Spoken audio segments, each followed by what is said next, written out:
இனி வருகின்ற நாட்கள் அனைத்தும் அம்பாளின் அருளால் நல்ல நாளாக மாறப்போகுது. நீங்களும் அம்பாளை வழிபடக்கூடிய நபராக இருந்தீங்கன்னா ஓம் சக்தியே போற்றின்னு 3 முறை கமெண்ட் பண்ணிவிட்டு சேனலை சப்ஸ்கிரைப் பண்ணிக்கோங்க. கூடவே இருக்க பெல் பட்டனை கிளிக் பண்ணிக்கோங்க. இன்றைக்கி நாம் இந்த ஒரு வீடியோ பதிவில் எதை பற்றி பார்க்க போகிறோன்னா ஆடி பெருக்குங்க. 2026ஆம் ஆண்டு ஆடி பெருக்கு எப்போது அமைய போகுது, உங்கள் வீட்லேயும் செல்வம் பல மடங்கு பெருக என்ன மாதிரியான விஷயங்களை செய்யலாம், எந்த வழிபாடு முறைகளை செய்தால் வீட்டில் இருக்கக்கூடிய கஷ்டங்கள் தீரும். இந்த ஆடி பெருக்கென்று பார்த்திங்கன்னா திருமணமான பெண்கள் எந்த நேரத்தில் தாலி கயிறு மாற்றிக்கணும், மேலும் கணவன் மனைவி இருவருமே சேர்ந்து எந்த ஒரு முறையில் விரதம் இருக்கணும். அது மட்டும் இல்லைங்க, ஆடி பெருக்கென்று மறந்தும் செய்யக்கூடாத சில தவறுகள் என்ன, இந்த நாளில் எந்த முறையில் விரதம் இருக்கலான்னு தெரிஞ்சுக்கலாங்க. இந்த ஆடி மாதம் பார்த்திங்கன்னா 18வது நாளை ஆடி பெருக்குன்னு திருநாளாக ஒவ்வொரு ஆண்டும் கொண்டாடிட்டு இருக்கோம். இது பெருக்கத்திற்குரிய நாள் மட்டும் இல்லைங்க. இந்த நாளில் நம்ம என்ன மாதிரியான விஷயங்களை செஞ்சாலும் வழிபாடுகளும் தானங்களும் புண்ணிய பலனை பார்த்தீங்கன்னா திரும்ப நமக்கு பல மடங்காக தரக்கூடிய அற்புத நாள். இந்த நாளில் சில குறிப்பிட்ட எளிமையான வழிபாடை செஞ்சாலே மகாலட்சுமியுடைய அருளால் உங்கள் வீட்டில் பார்த்தீங்கன்னா செல்வம் பல மடங்கு பெருக செய்யும். இந்த ஆடி பெருக்கன்று என்ன செய்யலாம், எப்படி வழிபட்டால் நன்மைகளும் செல்வ வளமும் பெருகுன்னு ஒவ்வொரு விஷயமா சொல்ல போகிறோம். ஆடி பெருகு பல மடங்கு செல்வத்தையும் புண்ணியத்தையும் தரக்கூடிய புனித நாளுங்க. இந்த நாளில் நீர்நிலைகளுக்கு நன்றி தெரிவித்து வழிபடக்கூடிய நாளே ஆடி பெருக்கு நாளாக நம்ம கொண்டாடுறோம். அது மட்டும் இல்லை, மகாபாரத போரில் பாண்டவர்களுக்கு வெற்றி கிடைத்த நாளாகவும் இது சொல்லப்படுவதால் தர்மத்திற்கு கிடைத்த வெற்றியை கொண்டாடி நாமும் தர்மத்தின் வழியில் நடக்க வேண்டும்னு வலியுறுத்தக்கூடிய ஒரு நாள். இந்த ஆண்டு ஆகஸ்ட் 3ஆம் தேதி திங்கட்கிழமையில் அமைய போகுது. இந்த நாளில் நீங்கள் செய்யக்கூடிய சில எளிமையான வழிபாடுகள் நிச்சய வீட்டில் உங்களுக்கு பல மடங்கு அதிகமான செல்வத்தை பெருக செய்யுங்க. இந்த ஆடி பெருக்கன்றனால ஆற்றங்கரை இல்லைன்னா குளக்கரையில் இடங்களில் நீர்நிலைகளில் கரைகளில் நீங்கள் விளக்கேற்றி மகாலட்சுமி வழிபாடு செய்தால் ரொம்பவே சிறப்புங்க.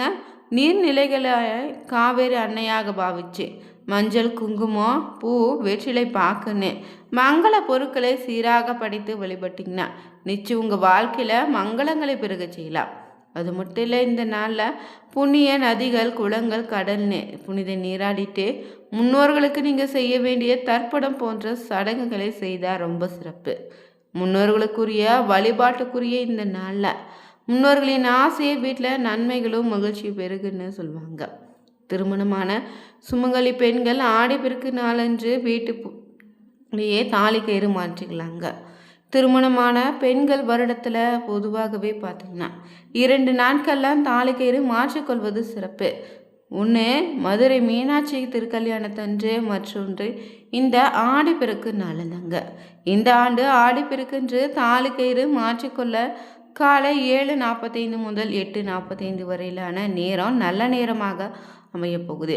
இந்த நாளில் மாற்ற சுமங்கலி பெண்களுக்கு தாலி கயிறு, மஞ்சள் குங்குமம், ரவிக்கை, வளையல் போன்ற மங்கள பொருட்களை தானமாக கொடுக்கும். இந்த ஆடிப்பெருக்கு நாளில் யாருக்காவது அன்னதானம் செய்வது, கோவில் மற்றும் கோசலைகளுக்கு வேண்டிய பொருட்களை தானமாக அளித்தால் அளவில்லாத புண்ணிய பலனை நிச்சயம் உங்களுக்கு தருங்க.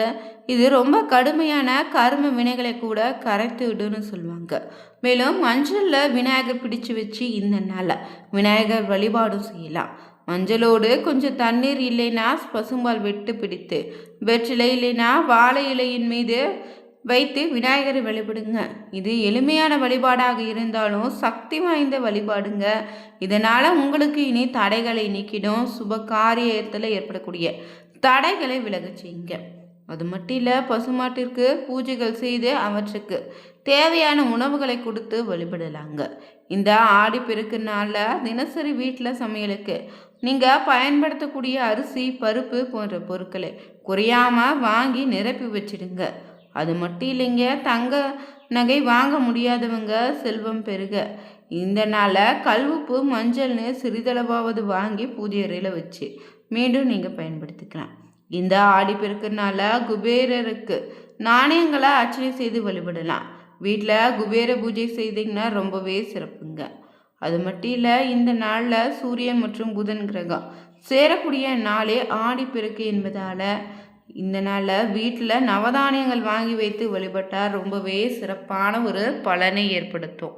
மேலும் பார்த்தீங்கன்னா ஆகஸ்ட் மாதம் 3ஆம் தேதி இந்த ஆடிப்பெருக்கு என்றாலோ இதற்குரிய வழிபாட்டு முறையே அதற்கு முதல் நாளான ஆகஸ்ட் மாதம் 2ஆம் தேதி ஞாயிற்றுக்கிழமை என்று செய்திடுங்க. ஞாயிற்றுக்கிழமைனாலே வீட்டை சுத்தம் செய்துட்டு இரவு படுக்க செல்வதற்கு முன்னாடி ஒரு சுத்தமான சொம்பை எடுத்து அது நிறைய தண்ணீரை பிடிச்சு அதில் ஒரு சிட்டிகளவு பச்சை கற்பூரத்தை போட்டு அதற்கு மேலே ஒரு வெற்றிலையை வச்சு அந்த தண்ணீரை மூட வேண்டும். இந்த மூடிய சொம்பை வீட்டு பூஜை அறையில் வச்சிடுங்க. இரவு முழுவதும் அது அப்படியே இருக்கட்டுங்க. மறுநாள் ஆடிப்பெருக்கன்று காலையில் எழுந்து சுத்தமாக தலைக்கு குளிச்சுட்டு பூஜை அறையில் நீங்கள் வைத்த இந்த சொம்பில் இருக்கக்கூடிய தண்ணீரை எடுத்து வீட்டில் வளரக்கூடிய துளசி செடிக்கு முழு மனதோடு மகாலட்சுமி தாயாரை நினைச்சு அபிஷேகம் செய்யணும். பிறகு ஒரு சொம்பு இல்லைன்னா குடத்தை எடுத்துக்கிட்டு அது நிறைய சுத்தமான தண்ணீரை பிடிச்சி அந்த தண்ணீரில் தான் ஒரு ஏலக்காய், சிறிதளவு பன்னீர், சிறிதளவு பச்சை கற்பூரன்னு, சிறிதளவு மஞ்சத்தூள், கல்லுப்புன்னு அனைத்தையும் போடுங்க. பிறகு நல்ல தேங்காயாக ஒரு தேங்காய் எடுத்து அதை சுத்தம் செய்து அதற்கு மஞ்சள் குங்குமம் தடவி வைத்து அதன் சொம்பிற்கு மேலே வைக்கணும். இப்போது கலசம் தயாராகிவிடும். இந்த கலசத்தை ஒரு தட்டு இல்லைன்னா இலையின் பச்சரிசி கொட்டி பரப்பி அதன் மேலே வச்சிடுங்க. கலசத்துக்கு வாசனை நிறைந்த மலர்களை மாலையாக போடுங்க. இல்லைன்னா வீட்டில் தங்க ஆபரணங்கள் இருக்கும் பட்சத்தில் அந்த ஆபரணங்களை எடுத்து போட்டுக்கலாம். இப்படி வச்சுட்டு பார்த்திங்கன்னா சரஸ்வதி தேவியின் மந்திரங்களை, மகாலட்சுமி தாயாருடைய மந்திரங்களையும் பார்வதி தேவியினுடைய மந்திரங்களையும் சொல்லி வாசனை நிறைந்த மலர்களால் இந்த கலசத்திற்கு அர்ச்சனை செய்ய வேண்டும். இதோடு சேர்ந்து புனித கலசத்திற்கு பார்த்திங்கன்னா முன்னாடி ஒரு வாழை இலையை விரித்து அதில் சர்க்கரை பொங்கல், பொரி உருண்டை, தேன் மிட்டாய், எள்ளுருண்டை, கடலை மிட்டாயின்னு படையலாக போடணும். பிறகு கற்பூர தீபதூப ஆராதனை காட்டி வழிபாட்டை நிறைவு செய்த பிறகு சுமங்கலி பெண்கள் உங்களுடைய தாலி சரடை மாற்ற வேண்டுங்க. அப்படி மாற்றக்கூடிய நேரத்தில் கணவரின் கைகளால் மாற்றிக்கலாம். இல்லைன்னா வீட்டில் இருக்கக்கூடிய மூத்த சுமங்கலிங்களுடைய கையில் நீங்கள் கட்டிக்கலாங்க. இப்படி நீங்கள் கலசத்தில் இருக்கக்கூடிய நீரை எடுத்து வீட்டில் இருக்கக்கூடிய அனைவருக்கும் தெளித்து விட்டு வீடு முழுவதும் தெளிக்க வேண்டுங்க. இப்படி செய்வதன் மூலம் நிச்சயம் பார்த்திங்கன்னா அனைத்து பெண் தெய்வங்களுடைய அருளையும் சிறப்பான ஒரு வாழ்க்கையை நிச்சயம் உங்களால் வாழ முடியுங்க. பொதுவாகவே பார்த்தீங்கன்னா பூஜை அறையில் தினமும் காலை மாலைன்னு இருவேளையும் வீட்டில் பூஜை அறையில் இறை வழிபாட்டை மேற்கொள்ள வேண்டும்னு சொல்லுவாங்க. கோவிலுக்கு சென்று வழிபடுவதாக இருந்தாலும் வீட்டிலேயே நீங்கள் வழிபாடு செய்வதாக இருந்தாலும் அதற்குன்னு சில வரைமுறை இருக்குது. அதை ஒவ்வொன்றா தெரிஞ்சுக்கலாம். வீட்டில் பார்த்தீங்கன்னா பாசிட்டிவ் எனர்ஜியை அதிகரிக்கும் செய்யும் இடங்களில் ஒன்று இந்த பூஜை அறைங்க. வீட்டில் நீங்கள் எப்போதும் தெய்வீக தன்மையோடும் பாசிட்டிவ் எனர்ஜியும் நிறைந்திருக்க வேண்டும் நினச்சிங்கன்னா பூஜை அறை ரொம்பவே முக்கியம்.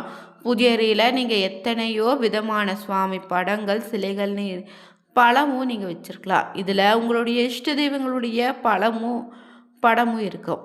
ஆனால் சுவாமி படங்களையும் தாண்டி பூஜை அறையில் கண்டிப்பாக இருக்க வேண்டிய சில பொருட்கள் இருக்குது. அதில் பார்த்திங்கன்னா ஒன்று கண்ணாடிங்க. இந்த கண்ணாடி தாங்க மகாலட்சுமியினுடைய அம்சம் நிறைந்த பொருள். இதனால் கண்ணாடி அவசியம் வைத்திருக்கணும். இதற்கு தினமும் பூஜை செய்யும் போது தீபதூப ஆராதனை காண்பிக்க வேண்டும். இந்த கண்ணாடியில் தெய்வத்தின் உருவமோ அமாவாசை போன்ற நாட்களில் உங்களுடைய வீட்டுக்கு வரக்கூடிய முன்னோர்களின் உருவமோ பிரதிபலிப்பதால் அவங்க அருளும் ஆசையும் வீட்டில் நிலைத்திருக்குங்க. அதே போல் பூஜை அறையில் எவ்வளவு விலை உயர்ந்த தங்க, வெள்ளின்னு போன்ற பொருட்களாலான விளக்கு, குத்துவிளக்கு இருந்தாலுமே அவசியம் ஒரே ஒரு அகல் விளக்காவது ஏற்றி வழிபட வேண்டும். வீட்டு பார்த்திங்கன்னா உள்ள தெய்வ சிலைகள், படங்களுக்கு நீங்கள் பூஜை செய்யும்போது வெறும் விளக்கேற்றி மட்டும் வைத்து பூஜை செய்யாதீங்க. கண்டிப்பாக ஏதாவது நெய்வேத்தியம் படைத்து தான் பூஜை செய்யணும். நெய்வேத்தியமாக தினமும் ஒரு உணவு சமைத்து படைக்க முடியவில்லைனா கூட சிறிது கற்கண்டாவது வாங்கி வைத்து பூஜை செய்யுங்க. சுவாமி படங்களுக்கு முன்னாடி ஒரு சிறிய கிண்ணத்தில் எப்போதும் அரிசி, பருப்புன்னு மங்கள பொருட்களை நிரப்பி வைத்து பூஜை செய்யுங்க. குறிப்பாக உங்கள் வீட்டு பூஜை அறையில் விநாயகரின் பாதத்துக்கு அருகே எப்போதும் சிறிது அரிசி வைத்திருக்க பாருங்கள். இதனால் வீட்டில் எப்போதுமே பார்த்திங்கன்னா உணவுக்கு பற்றாக்குறையோ வறுமையோ ஏற்படாமல் இருக்கும். நீங்களும் இந்த ஆடிப்பெருக்குன்று பார்த்திங்கன்னா தாலிக்கயிறு மாற்றிக்கோங்க. முடிந்தால் அன்னதானம் செய்வது மங்கள பொருட்களை சுமங்கலி பெண்களுக்கு பார்த்திங்கன்னா தானமாக கொடுத்தா ரொம்பவே சிறப்புங்க. வீடியோ பிடிச்சிருந்தா லைக் பண்ணுங்கள், ஷேர் பண்ணுங்கள், கமெண்ட் பண்ணுங்கள். மறக்காமல் சேனலை சப்ஸ்கிரைப் பண்ணிவிட்டு கூடவே இருக்க பெல் பட்டனை கிளிக் பண்ணிக்கோங்க. Thank you viewers.